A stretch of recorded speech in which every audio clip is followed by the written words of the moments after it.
व्यावहारिक व्याकरण की जब बात आती है तो व्यावहारिक व्याकरण में ये है कि आप बच्चे को कोई ऐसा क्लू पकड़ा दीजिएगा जिससे बच्चा तुरंत आगे की बात सोचने लगे व्यावहारिक रूप से।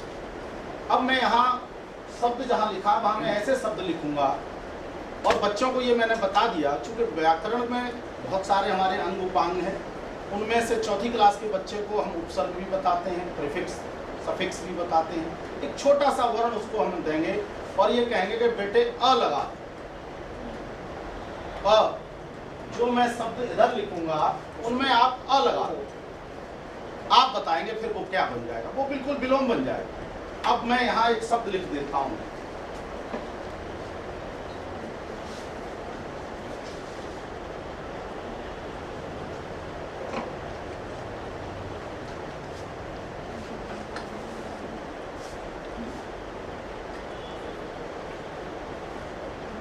केवल मुझे बच्चों तक सीमित नहीं अभी रहना, मुझे आप जहाँ जाएंगे जिन टीचर्स के बीच उन्हें भी कुछ नया देना जिससे वो अपने आप को एक्टिव बना सकें, अलग अलग तरह की टेक्निक अपना सकें बच्चों तक सिखाने के लिए। यहाँ तकरीबन मैंने 3-7 शब्द लिखे और भी बहुत सारे शब्द बनते हैं। यहाँ मैं नहीं समझता कि जब आप चल लिखेंगे तो बच्चा अपने आप पीछे से आवाज़ नहीं लगाएगा, सर अचल हो जाएगा, और सावधान बोलते ही सर असावधान बनेगा, मैडम सावधान हो जाएगा, अज्ञान हो जाएगा, अहित हो जाएगा, अभेद हो जाएगा, अप्रत्यक्ष हो जाएगा, अमंगल हो जाएगा।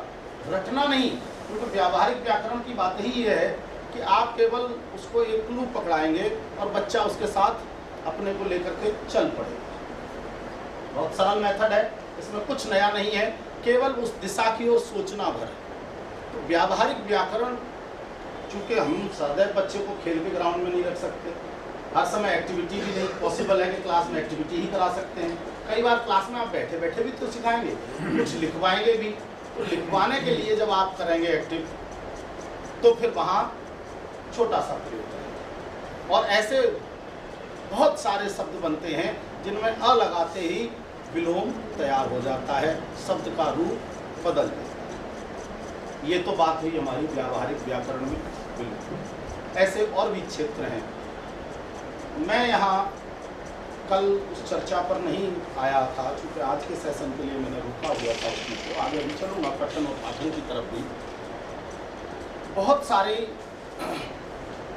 हमारी भाषा को पढ़ाने में जो गलतियाँ होती हैं, वो गलतियाँ होती हैं और तो साथ र को लेकर एक व्यंजन है हमारा र, अंतस्थ व्यंजन, उसके उच्चारण में, उसके प्रयोग में, उसके लेखन में बहुत सारी भ्रांतियाँ पैदा होती। पूरी वर्णमाला में सबसे ताकतवर स्वर अगर कोई है तो वो है अ, जिसके बिना एक भी व्यंजन खड़ा नहीं होता। और पूरी वर्णमाला में अगर कोई सबसे ताकतवर व्यंजन है तो वो है र। अ से ज्यादा ताकतवर कोई स्वर नहीं और र से ज्यादा ताकतवर कोई व्यंजन नहीं।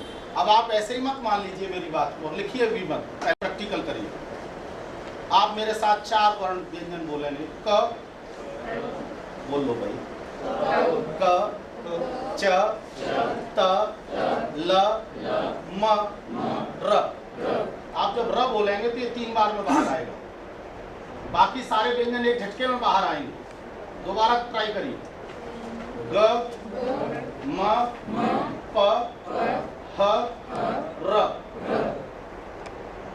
पहले ये 2 महीने का, फिर 6 महीने का, फिर 9 महीने। तीसरी बार में ये बाहर निकलता है। कोई व्यंजन पूरे वर्णमाला में ऐसा नहीं है जो 3 बार में घर्षण करके बाहर निकले, केवल र। और लिखने का विधान हमारी वर्णमाला का कोई व्यंजन ऐसा नहीं जिसे आप दूसरे तरीके से लिखें। एक भी व्यंजन ऐसा नहीं, केवल यही साहब जी हैं जिन्हें कई तरीकों से लिखा जाता है। जैसे एक तो ये सर्वमान्य रूप है, कभी इसके नीचे हलंत नहीं आता। जैसे ही ये हलंत वाला होगा यानी स्वर गायब होगा, ये कूद करके शुरू रेखा पे पहुंच जाएगा। ये अपना वजन कम नहीं करता, ये दूसरे के घर में घुस जाएगा। और अगर दूसरे के घर में भोजन ठीक ठाक न मिला, रिश्तेदार ये वैसा है कि अगर वहाँ खाने पीने का विधान ठीक नहीं है तो और अगले वाले के घर में जाएगा वहीं जहाँ स्वर होगा। तीसरा इसका लिखने का ढंग है ये जिस घर में घुस जाएगा वहां उसका वजन कम कर देगा। बोल के देख ले ग्रह। जब आप ग्रह बोलेंगे ग आधा हो जाएगा, र पूरा है। क्रम बोलेंगे तो क आधा है, र पूरा है। भ्रम बोलेंगे तो भ आधा है और र पूरा है। द्रव बोलेंगे तो द आधे की ध्वनि निकालेंगे और र पूरा। और ताकतवर व्यंजन है। चौथा इसका जो स्वरूप है लिखने का वो है, इसकी पहचान बहुत सरल है। ये व्यंजन ठीक उन्हीं के पास जाता है जिनका पेट गोल होता है, बाकी और किसी के घर में नहीं घुसता। और उसमें भी केवल दो को ये प्यार करता है। जब आप राष्ट्र लिखते हैं, ड्रम लिखते हैं, ट्रेन लिखते हैं, ड्रामा लिखते हैं, ट्रॉमा लिखते हैं, तब इसका प्रयोग होता है। और वहां भी ये घुसते ही ट को आधा कर देता है, जबकि ट पूरा लिखा है। उच्चारण आप करेंगे ट्रक, तो ट का उच्चारण आप आधा करेंगे और र का पूरा। ये छोटी सी बात मैंने इसलिए की कि व्यावहारिक व्याकरण की जब बात हो तो वर्णमाला से शुरू जरूर। बच्चों को रटा न दिया जाए, समझाया जाए कि देखो इसके 4 लिखने के ढंग है, उच्चारण भी इसका अलग तरीके से होता है, बाकी और किसी व्यंजन का ऐसा नहीं होता।